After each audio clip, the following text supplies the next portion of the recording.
Very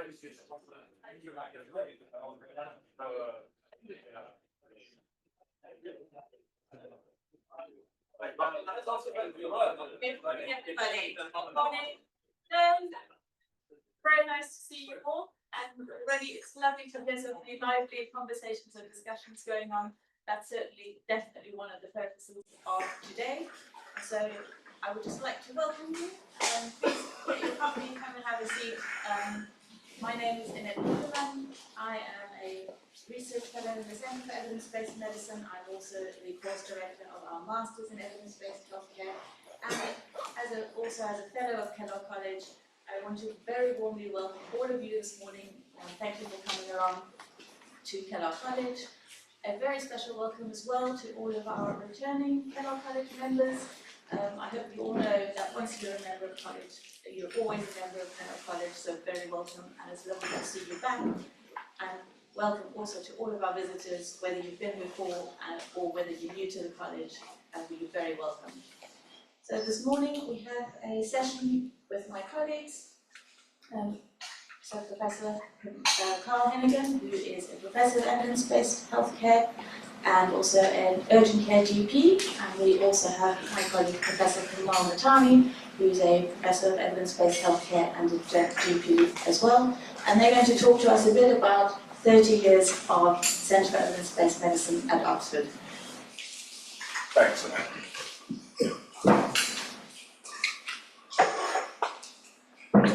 Morning everybody, thanks for getting out of bed so early and arriving in Oxford. It's the only time you can get here and avoid the traffic, so welcome. My name's Kamal Heneghan, as Annette said. I've been here in Oxford since 1994, but and that's when I arrived and studied at New College and did medicine in '94. I can see there's a few members of the audience who came a bit before me. No need to give your ages. One of the key things is, I'm just going to give you the early bit, then Kamal's going to come in the middle, and then we'll tell you where we're up to now. So, in 1994, I think the first thing is to say Oxford has a long history, I consider, in evidence-based medicine. You go over to Green College, Richard Dole in the 1950s set off the smoking studies, one of the most important studies to develop evidence about smoking and lung cancer. In doing so, he picked doctors at the time. There are some special things about doctors that make it easier to study. Particularly one thing, we are part of a general medical register, which means you can follow us up each year. You can find out where I live, and you can also look up my records and see if I've done. At the time, in the doctors, about 80% of doctors smoked in the 1950s. So this is a prospective study that actually had 50 years of follow-up, and in excess of 99% of doctors still followed up. And one of the key things about that is the evidence. What does it show? So I showed this to the medical students, I showed it them this week, is that it's not that smoking is bad for you. How do you quantify the risk of being a lifelong smoker? And what this shows is, on average, you'll live 10 years less if you're a smoker of 20 cigarettes a day. Importantly, there's probably nothing more in healthcare we can do to create such a big benefit than getting people to smoke. Now, another important time in the 50s is this slide. Anybody know what's on the slide there? Plüddemann. So people call plüddemann because they go immediately to the drug. The actual condition is phocomelia, which is the absence of limbs, which is congenital malformations. But importantly, what about this lady? Frances Kelsey. Now, Frances Kelsey was part of the US FDA. And what she did is, when the drug got to America, she said basically, we're not going to let it go out there. Unlike in Europe, where drugs just went on the market, people got reports of what they did. People reported, oh, it makes me feel less sick. Can we find a group of people who actually have nausea and vomiting? Well, actually we can, pregnant women. Whereas in America, what happened is they said, no, we're worried about these issues. We're only going to let it in a clinical trial. In doing so, there was only about 100 ever babies in America born with plüddemann problems, compared to tens of thousands across Europe and thousands in the UK. And that was the birth of the need for clinical trials. And there's John F. Kennedy giving them the bronze medal, but saying we are going to now ensure regulation has clinical trials. Now, moving forward, one of the issues going back to the 90s was this perspective or problem of opinion dominating clinical practice. Now, when I do this with medical students, I ask them, which way did your mum put you to sleep? And some of them will go on the back, on the front, on the side. Even some people might say, I never slept, so that wasn't a problem for me. But I'm guessing people in the room have a very clear opinion on which way around.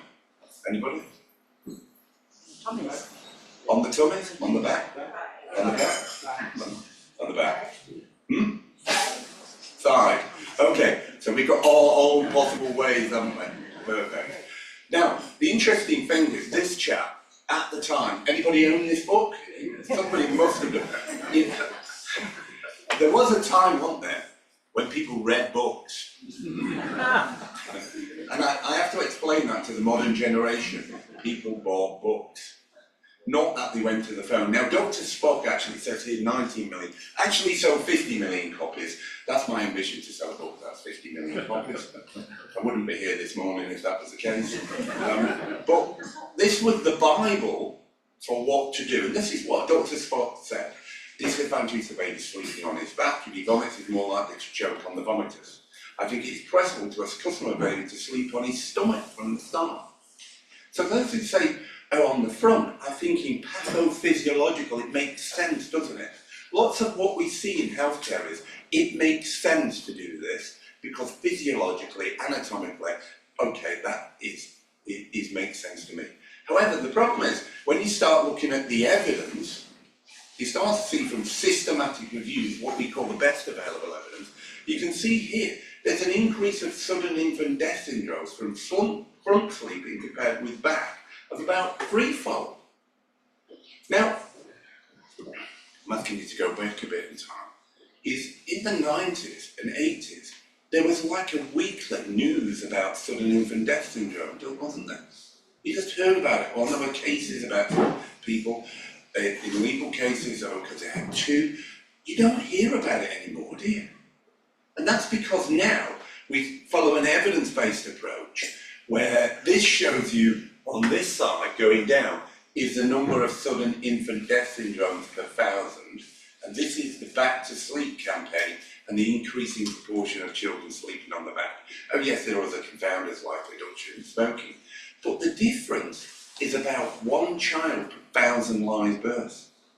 That's a huge difference if you follow an evidence-based approach compared to, oh, here's my opinion about what to do next.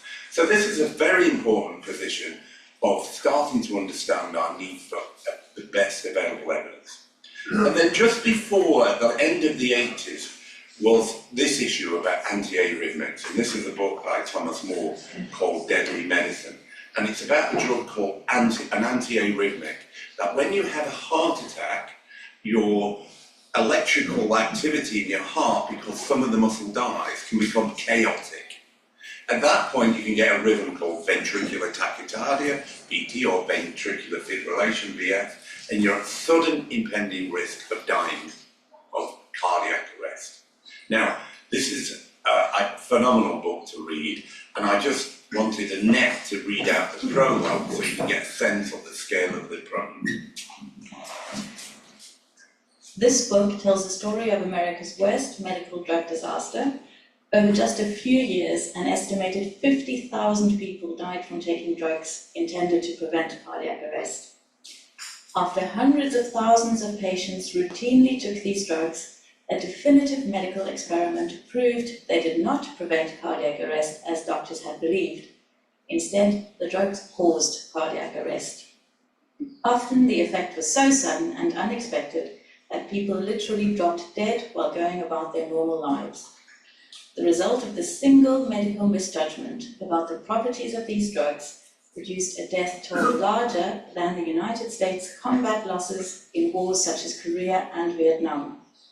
If one were to total the deaths from every commercial airplane crash in the history of US aviation, the sum would not approach the number of deaths from this episode.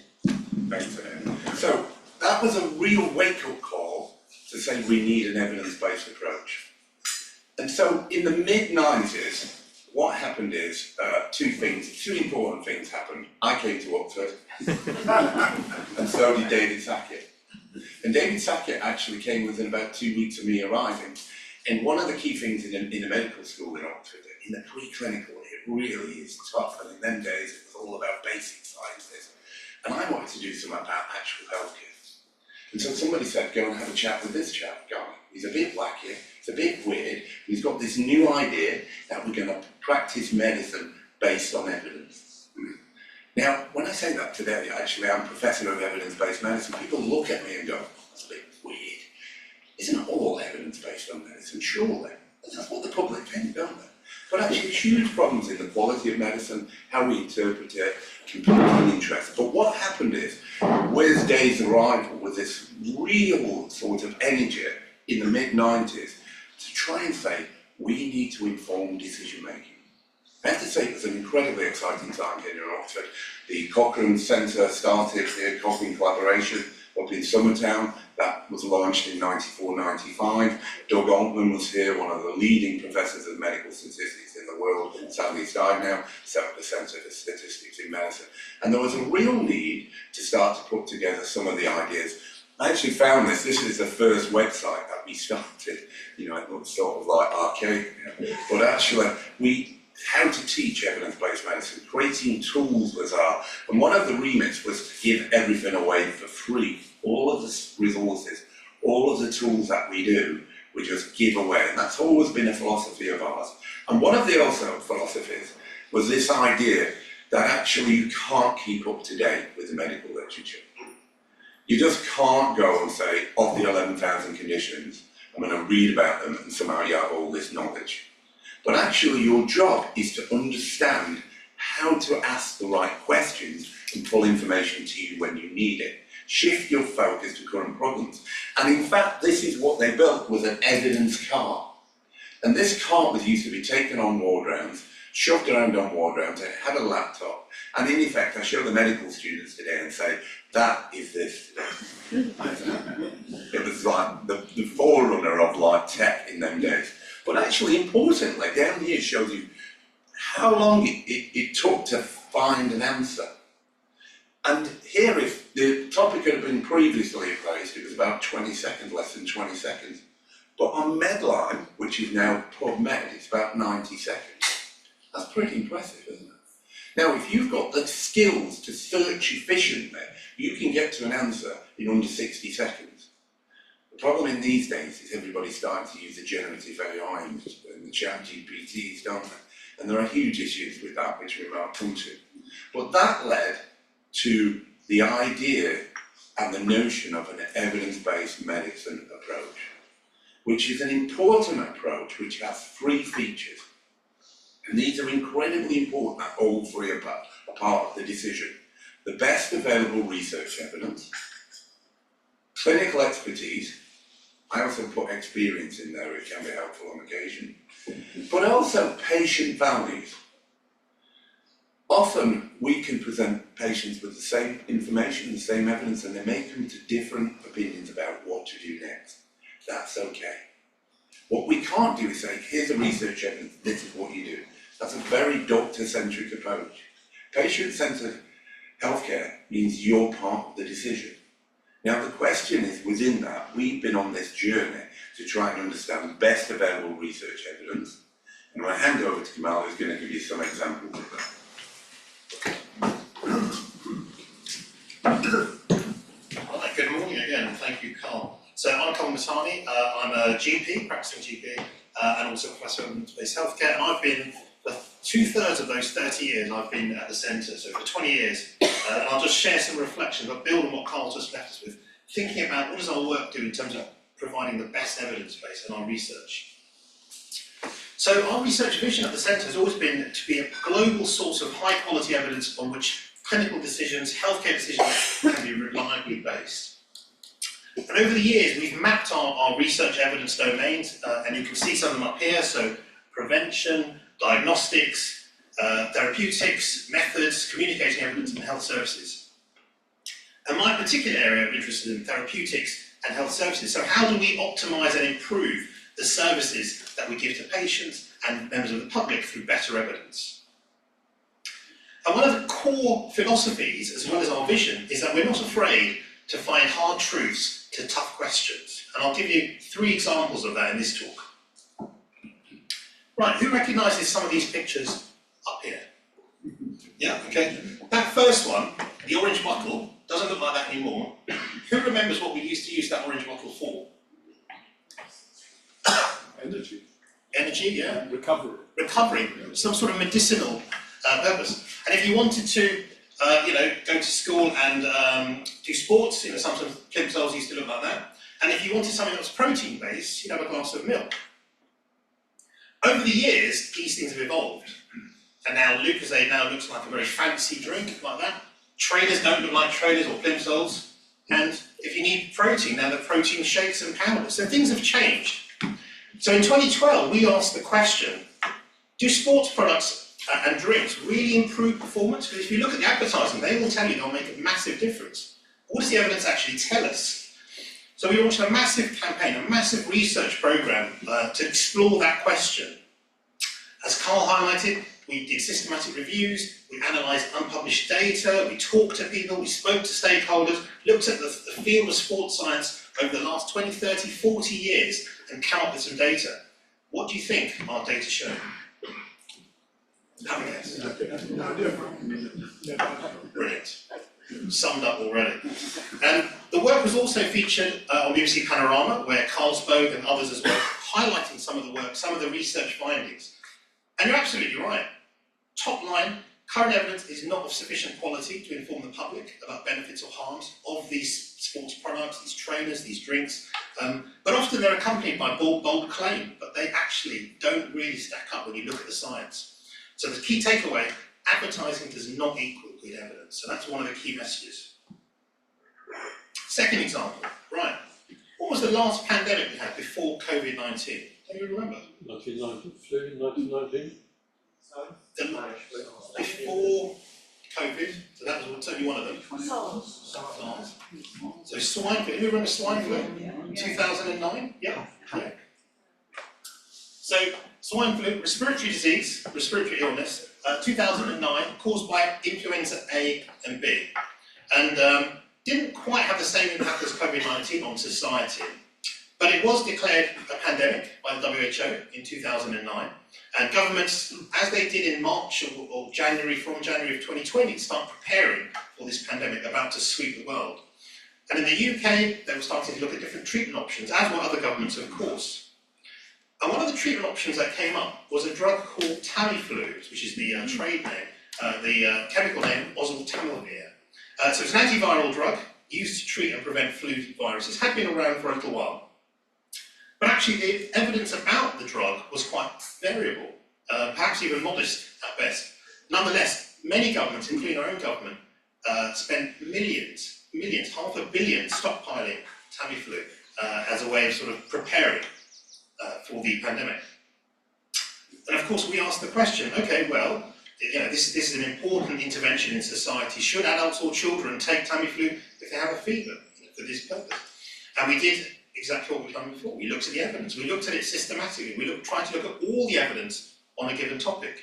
And we did a number of systematic reviews and also a number of pieces to share that information with others, including this piece in The Guardian. And actually, one of the signals coming out from looking at the data was, no, we're not so sure actually, maybe we should think about this a little bit more, and maybe rather than just universally offer Tamiflu to everyone, just think about it as in a little bit more nuanced way. And in more detail, some of the things that we found were that some of the early trials suggested really big benefits. So you can think, okay, well, I can see where you're coming from with this. But actually, when you dig a bit deeper, we found that actually a lot of the data seemed to be missing. And that really concerned us big time. And we started hunting for that data. Well, where is it? Well, if the governments are going to spend $500 million on this, or one government, where's the data? And we launched a massive campaign to actually ask that, where's the data effectively? And we called for the full release of all data associated with this drug and a similar drug for this purpose, so it could be independently checked.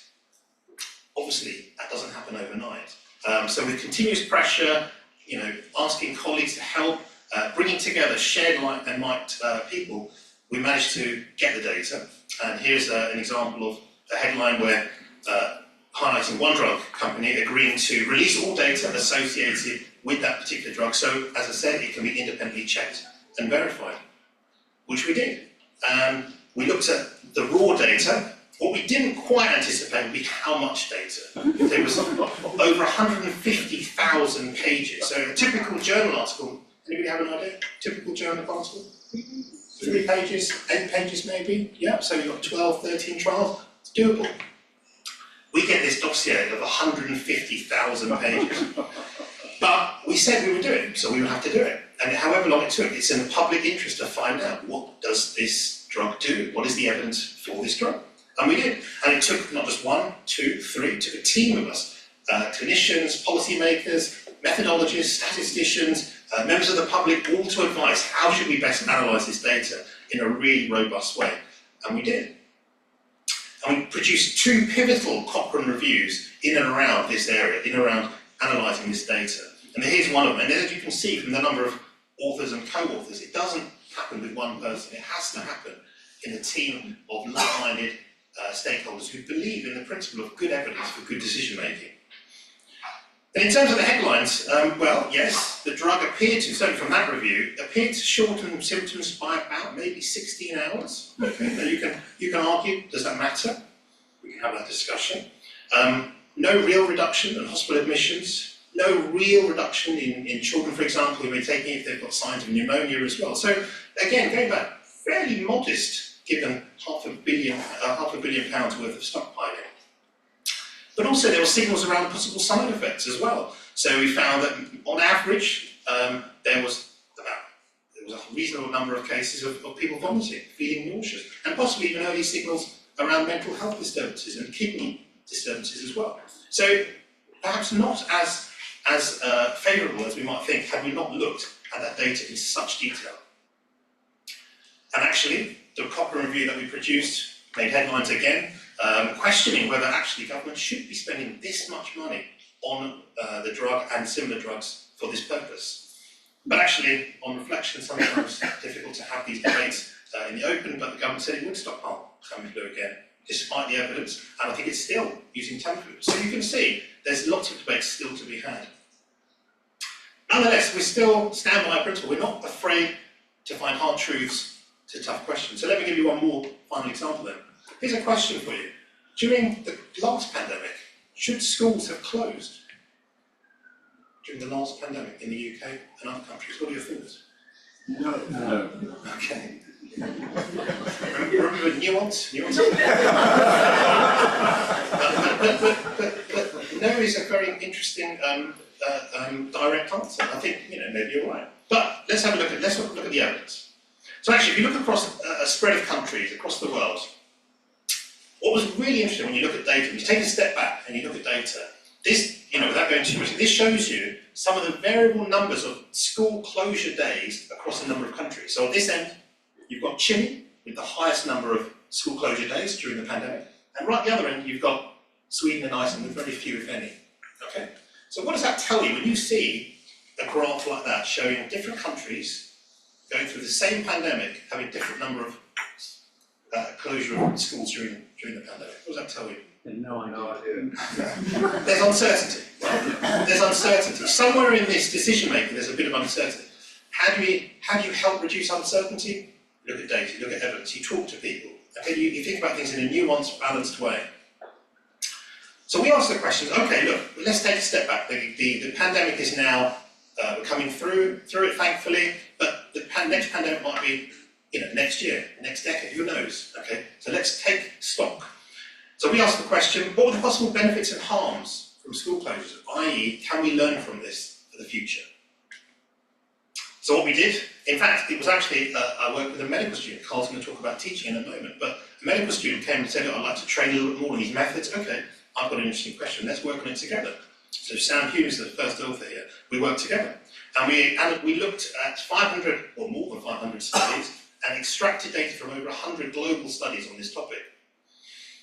And actually, yes, when you look at all the evidence for a given topic, or as best you can, yeah, there was some evidence that school closures may have reduced some community transmission of COVID as well.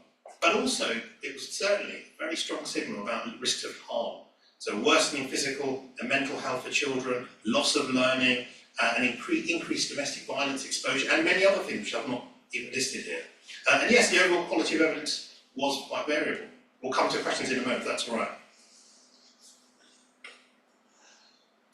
But look, the debate is about nuance. It's about looking at things in a very balanced, nuanced way. So look, when we're coming out of the pandemic, when people are in that reflective mode, here we are saying with things like titles of school closures were wrong, we made the wrong decisions, Ofsted's chief saying COVID school closures put children's lives on hold. And, you know, as a dad myself, I could see the damage as well. But not everyone.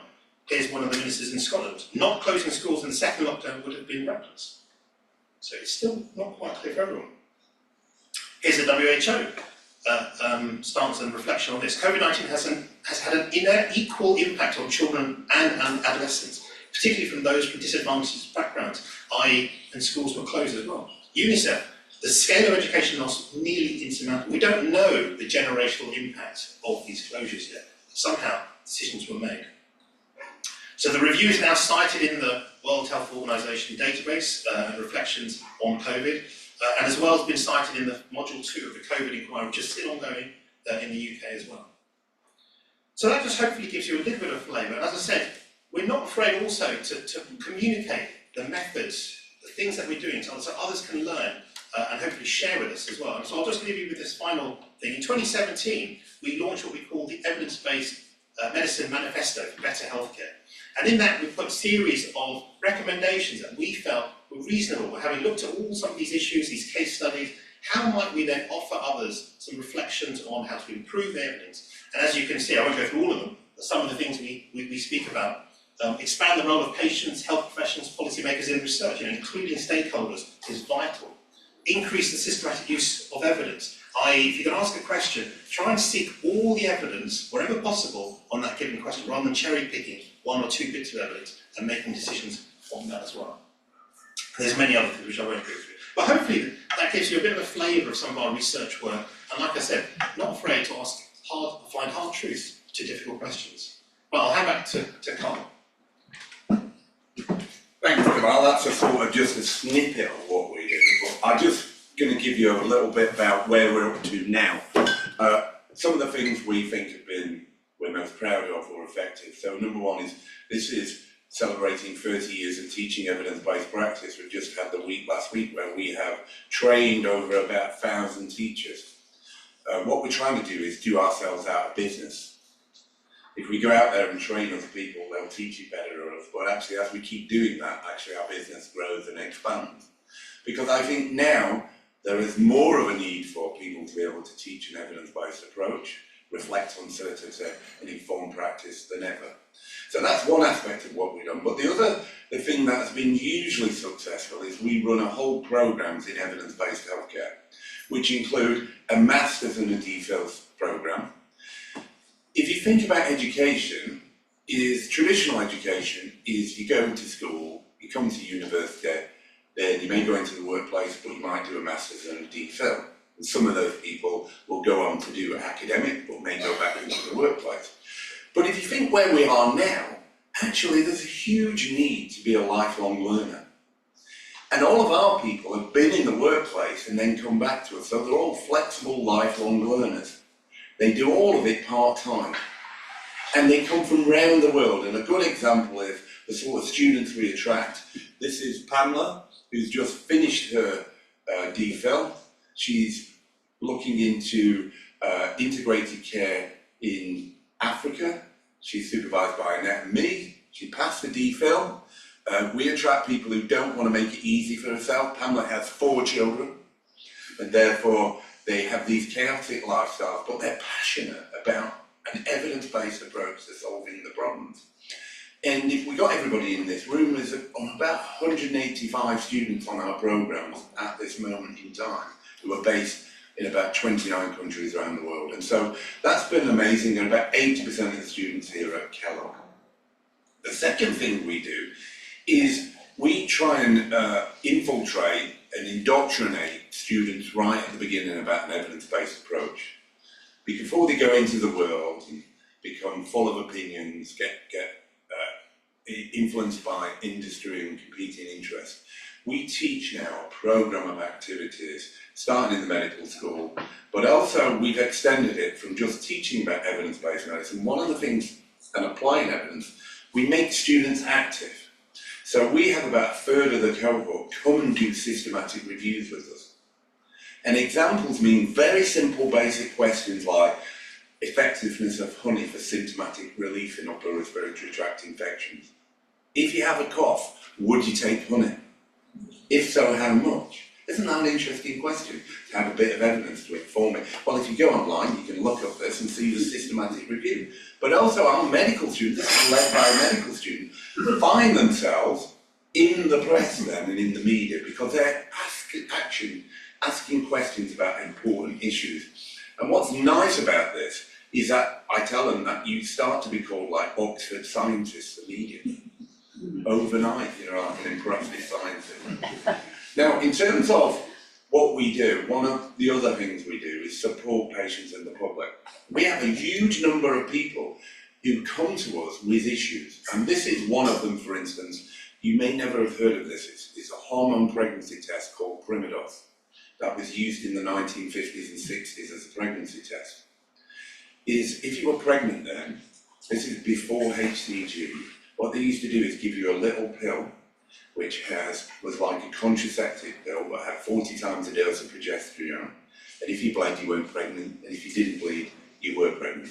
And a huge number of women actually led to abortions, but a number of children were born with congenital malformations.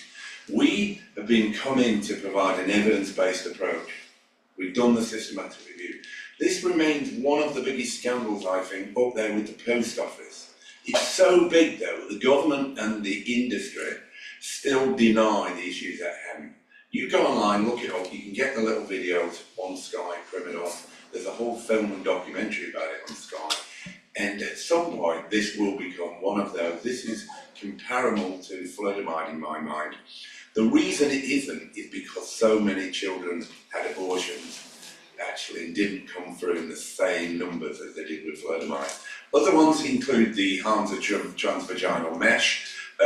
We're the only centre, I think, in the world who has took a piece of orange tangerine netting and made it into a surgical device and got it approved by a European regulatory body. And this is what we did with, this is the document that is a company that was made up with Dutch TV called Radar. And in doing so, I produced the evidence docket for the device. It says on here, I Solve Medical, that's a made up company. It says you can count on us. In doing so, what we showed is the huge problems in the system for regulating devices. The use of what's called equivalence is my device is similar to yours, allows you to get a new device onto the market. They have tightened the rules, but they still have huge holes in them that allow products to emerge on the market with little or no evidence. Now, as I said, if you go to our website, you can see that all of our resources, we've deliberately made ourselves not make any money in the world, because we believe if you've got to get something out there, you've got to give it away. And that was a philosophy of Dave Sackett. It's a philosophy of ours now. We do all sorts of wacky things, like we have a catalogue of bias. We're tortured by biases. That's a fundamental issue in how we make decisions in life. It's not often the medical stats or the statistics, it's do we believe these results? And that's where biases come in. We've identified about 269 biases. We're up to about number 80, where you can see that actually we provide a sort of background example and the preventive steps. And in doing so, this is a lot of fun for us. It's a sort of thing we enjoy doing as a group, but also we're trying to inform out there, what do we mean when we talk about some of these biases? How do they influence research, and what might we do about it? Here at Kellogg, we have a pandemic evidence collaboration. People are really interested globally in trying to improve the evidence base for non-pharmaceutical interventions. If we're going to close schools, what type of evidence would you like to inform that decision? What should it look like? What can we do in the intervening years? Because we are going to have acute respiratory infections every year. There will be a winter crisis this year. Why are we not studying these issues right now? And how do we go about that? Now, I put this up because on the website, not many people know this, I think probably only Kamal might know this, and Annette. I wrote this page in 1995. It's the first ever page I wrote on a website called Number Needed to Treat. When I read it now, I think it's a bit archaic, but to me it's 30 years of evidence-based medicine. The concept of number needed to treat and absolute benefits remains incredibly important in decision making. And I'm going to conclude with, when evidence-based medicine was started, there was a huge sort of kickback saying, actually, no, we have the expertise, we have the experience, actually we know what to do, why do we need you guys from evidence-based medicine? And advocates of EBM can now afford to lower their profile to ensure that their evolving ideas find a secure place in medical practice. In fact, that means, can you go away, please? Post-pandemic, indeed, that is exactly what's still happening today. In the pandemic, when I spoke out and other colleagues spoke out, what we were trying to say was actually there's much more uncertainty out there about what you're about to do next. It wasn't about telling you what the policy should be, it's about how do you inform the policy.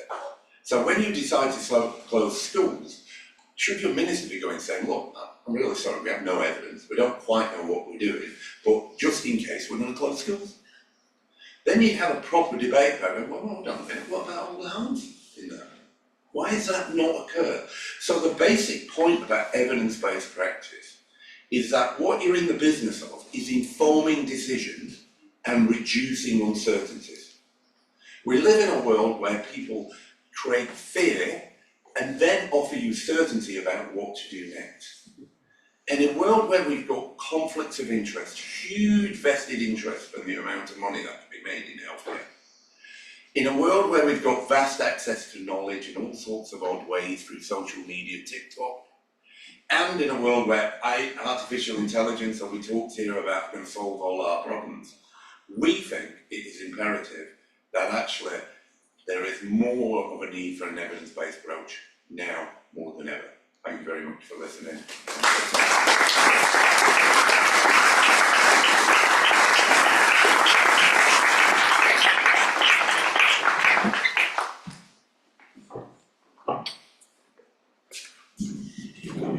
Thank you very much to both of our speakers. That was really fascinating to listen to. Even though I know some of it, it's always lovely to hear people talk about these important issues.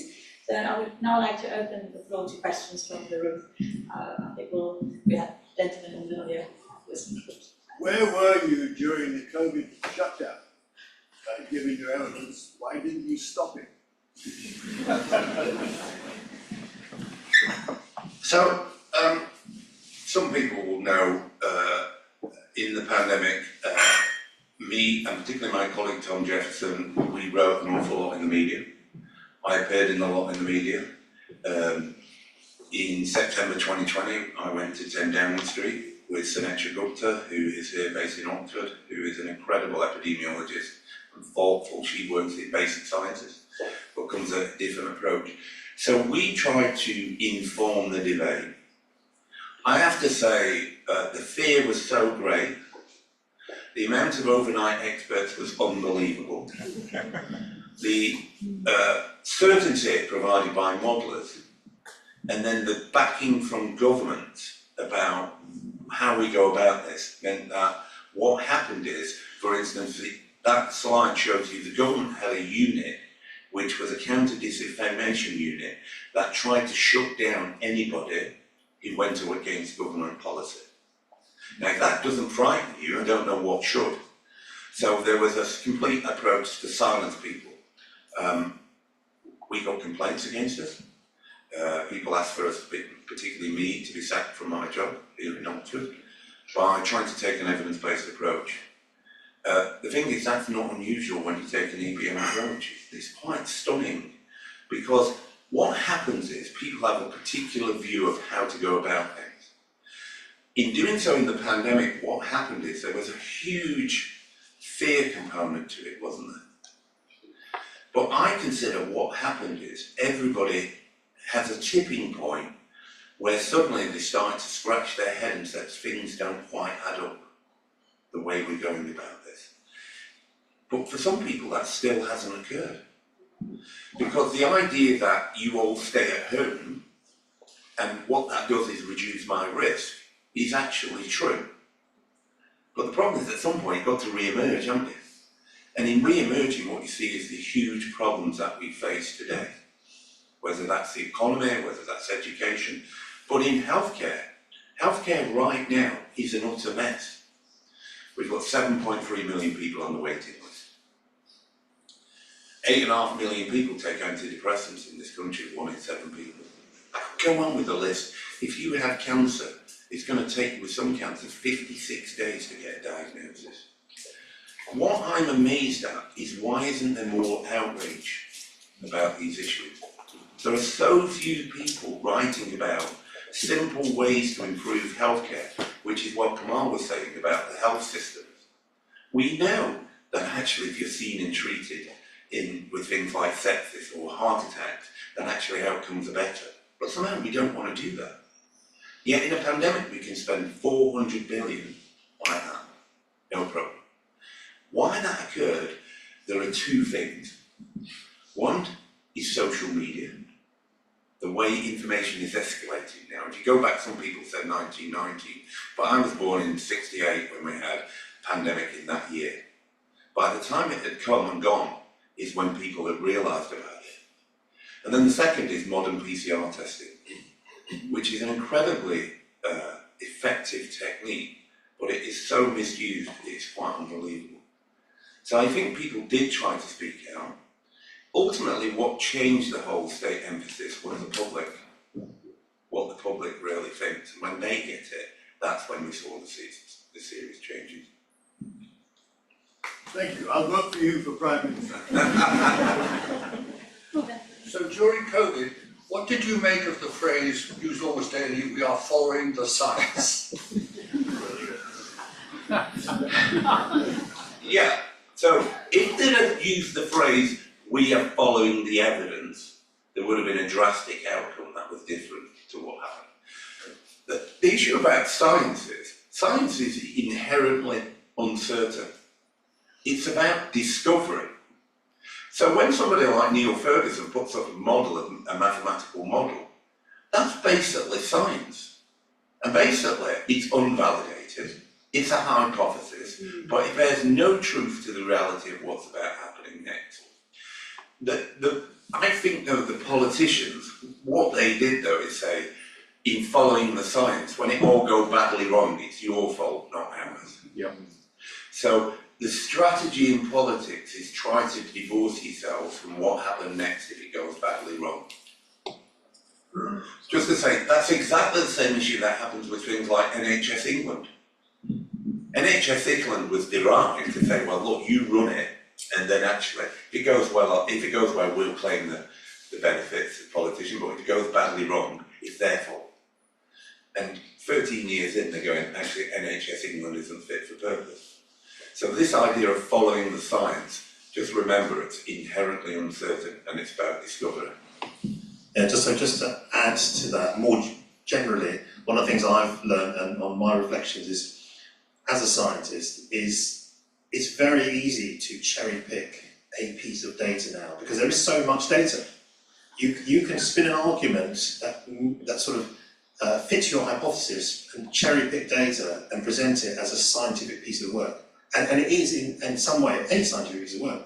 I think one of the key things that I've learned, we now teach, we now endorse and really emphasise is the systematic assessment and appraisal, collection, analysis of data. So if you're going to ask a given question, should schools have closed during COVID, or any other question, what are the optimal ways to see a GP, all these topical questions which are bubbling. Are you going to look at one piece of data and answer your question, or are you going to try and seek as much data systematically as possible on a given question, appraise, collect, analyse, summarise, doesn't that latter seem much more sensible to make decisions on? So that's one of my key general reflections. Can I just come in one thing? Let me ask you, there were over 220 policies in 2000. You may have forgot some of them, but you may have your favourite one. I don't know, anybody have their favourite policy? 10 o'clock curfew, viruses go to sleep at 10 o'clock. My actual favourite was in Scotland. In Scotland they were going to cut the doors off in schools to improve ventilation. Until the fire chief came in and said that's a really bad idea. So the thought of where people go to in this frenzy and in this policy is, there's a key thing about governments and policies when it comes to risk and managing risk. Their persona is, and I've been to meetings, is it doesn't matter about the evidence. What matters is we need to be seen to be doing something.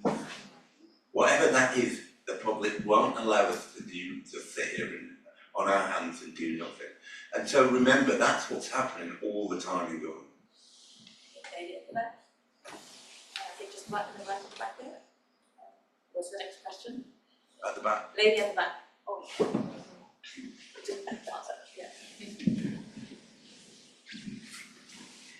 Thank you very much for a fascinating presentation.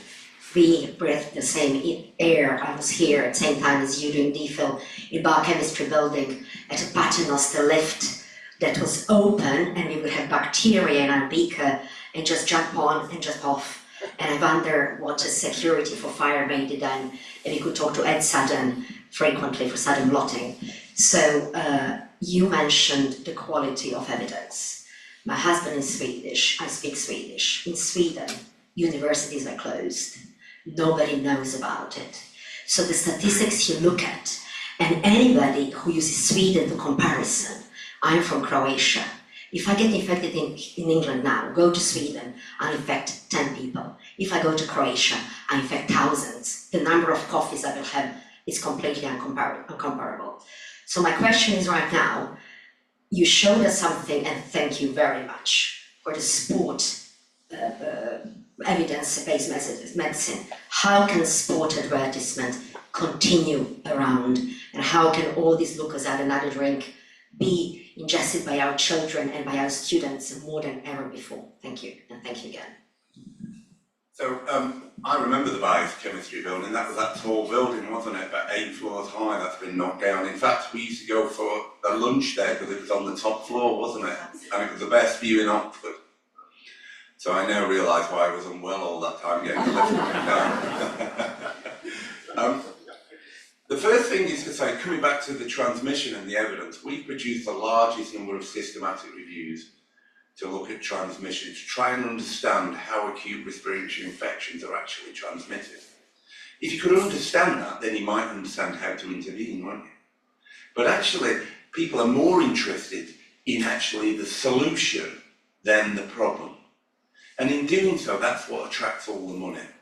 And that's the same for the sports products issue, is what happens is a solution is solved. So, for instance now, you'll often see at sports games, you see this in America particularly if you watch the NFL, they're all drinking Gatorade every 2 minutes, as though they're all going to die of thirst. And so the message is when you look at the sports products, is that despite developing this for millions of years, you don't know how to regulate your own thirst. And therefore you need to drink all the time throughout sporting events. What you do see then in marathons is you get a huge problem in marathons with things like hyponatremia. That people are called what's called, there's a book called this, called waterlogged. They've got too much fluid on board. And if actually when you do run, there's a real benefit in actually dehydrating, because by the end you're losing weight. Now, your first mechanisms know what to do. The problem is in this modern world is we are into this huge growth agenda, aren't we? And I find this is, I used to think, I say this a lot, what we think we would do is we'd create a really healthy society. We'd educate everybody, and then they'd go into the world and they'd create growth. Actually, if you look what's happening is, let's create a really unhealthy society. Let's not educate everybody. Let them then get obese, and then we're going to pull out drugs like Mounjaro and Ozempic to save you all. Now, these new weight loss drugs, you'll have heard about this is the latest. The company that made Ozempic is bigger in Denmark than the whole of the GDP of Denmark. That's how influential they are nowadays. If we were to give the drugs, at the moment we've allowed them in the NHS, but only to about 200,000 to 300,000 people. If we were to give them all the people who had a BMI of more than 35, it would be about 3.5 million people, and that'd be 50% of the drug budget gone. Huge amounts of money. We're talking tens of billions here of funding. So the amount of money at stake is huge. So it's not unexpected that people have huge advertising and marketing and spend more on that than actually drug development and research. I see the solution, I don't think it's going to go away. The only solution is the public is better prepared. We've tried to even infiltrate schools to get on the curriculum, and we still try to do that because we think you should come out of schools thinking about this is going to be a huge part of your life. You're going to face loads of healthcare decisions. Immediately you have decisions about the skills, about contraception, about hepatitis, HPV vaccines. You might turn up at healthcare needing consent. Why are you not teaching people about how to make better decisions? So I think the answer is, and I'm going to make the answer is, this goes on the school curriculum, and you're better prepared to be informed about the decisions you're going to make.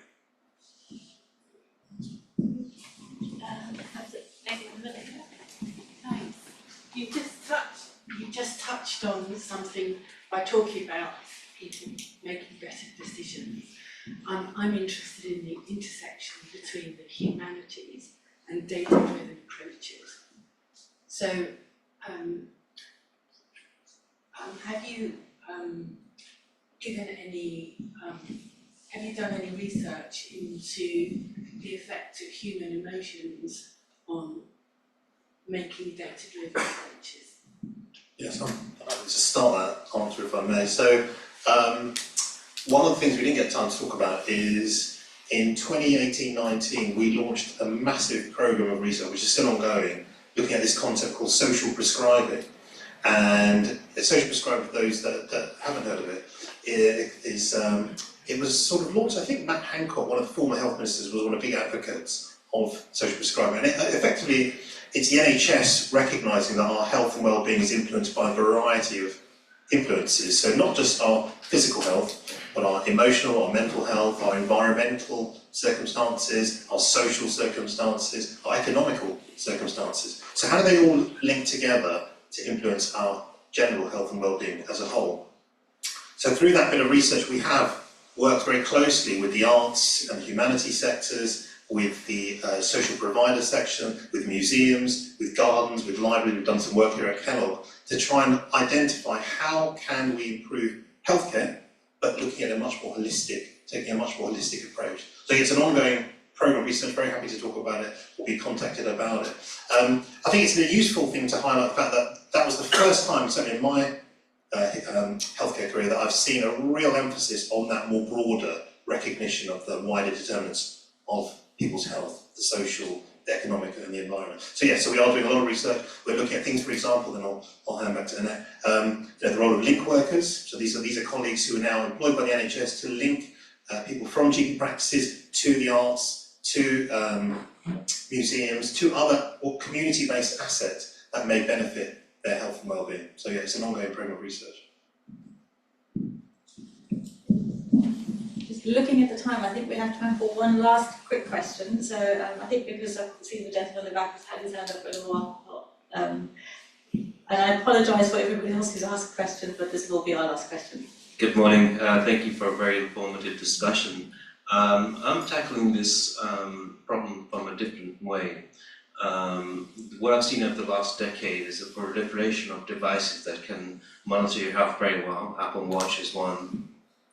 So what I'm trying to ask is, as the technology stack increases, as we have more visibility about what we're doing on a daily basis, and we have better biochemical markers to take us through the day, and we're able to see ourselves in a reflection, at least on a mirrored sense of data, what monopoly does anybody have on interpreting that stack? That's the first thing, because here we tend to think of the problem as an NHS, they've got our data, we should safeguard our data, we should be careful about who we share the data with. But if the infrastructure doesn't deliver and there's no monopoly over your stack, then who should have it? There's quite a lot in that question, see if I can fit. The first thing is to think about devices and tech, and one of the key areas is that's where there's going to be huge growth. Diagnostics is about global market, about $250 billion, and it's about to double in the next 10 years. So tests are coming to you. And if you don't believe that, go into Tesco's and start looking down the aisle and get a load of self-tests. The key issue about diagnostics is, one of the problems is, if you compare it to drugs, drugs say, well, we develop a drug, we do a trial, and we have patent protection for 25 years. And then you look at devices, you develop a device or a new tech, and then immediately somebody says, I'm going to copy it. And they both, interestingly, the device people say, well, we'd never do what the drug world would do because we never innovate. And then the drug people would say, we never do what the device world because we can't make any money. So there's a real tension, first to say, within the collection of data within diagnostics. How do you incentivize right at the outset an evidence-based approach? Because what often we find is companies come along, they've been developing their device, they've got some investor money, they've got it approved through the regulatory bodies because it's quite easy to do that, as I said, with equivalence. You can do that really efficiently, not much data required. Then you try and go into the market, and then you get to a stall where people say, this is not going to be adopted, it's not cost effective. And then they come to us and I say, it's too late. The issue you're talking, I think, is the second issue then, is we in our department have a lot of access to different databases. We've got Open Safely, which was a huge database in the pandemic. We've got the CPRD, which has about 28 million patient records. But what we're now seeing, and an advocate of this really is Tony Blair, and his institute keeps writing about this, is that actually the way forward is to make your data available so that people can look at your data in more detail and somehow come up with the magic answer. The question then becomes about, I have data, you have data within your records. How do you make that available, and how should you ensure it's used in the best interest of patients and also the public? Because there's a long history of harm being created because the major issue for industry is about creating profit. That's their job. So there's a real tension in healthcare between what they're trying to achieve and what we're trying to achieve over here, which is to say, maximize your health and well-being. And so I think there's going to be a huge problem within the data that, in effect, we will get to a point where individuals will start to take legal action to say, I don't want to share my data in that way. But what is being sold to everybody now is just around the corner is, if we only had more data, if we could only use artificial intelligence, somehow we'll solve all these problems. Now, I work in urgent care here in Oxfordshire. I do visiting GPs. Artificial intelligence can never magic me up a district nurse when I need one. It can't put a catheter in somebody in the middle of the night to avoid hospital admission. Much of the database issues are very simple things we need done really well. Much of the tech we use is so out of date, I can get in the field and it doesn't work when we're in somebody's home. So over here there's a huge tension about growth, industry, huge amounts of money to be made, which I think will happen, versus we are putting 20 billion more into healthcare. And I think what's going to happen here is there's going to be a realisation that actually, despite putting more and more money in, if you don't get an evidence-based approach that offers you value, treatments that actually make a difference, and stop doing those things that don't offer you a difference, there just isn't enough money to go around. And when that happens, I think there'll be a huge call for a different approach. And I think I'll finish with that tension between industry, profit, and health and well-being will be an issue over our lifetime about how to solve that and how we go forward. Just a final reflection from me, again, more high level, but I think one of my biggest concerns is that we lose the ability, or maybe perhaps the next generation, lose the ability to think independently and think critically. And I think, my son's 11, and even at home, one of the things I always try to emphasise is the importance of thinking independently, think critically, coming to decisions as best you can with your own thoughts, because nowadays it's so easy to be influenced. Literally, people are called influencers, aren't they? That's a new term now. So you look at TikTok and social media and others, and they all have their many uses, don't get me wrong. But there is also a flip side, which is the danger as well. Because losing the ability to think independently, think critically, look at data, evidence, information, narratives independently and come to our own conclusions. And I think that's what I might see an improvement in. Thank you very much to both of our speakers. Thank you to Kellogg colleagues for hosting us. And thank you to all of you.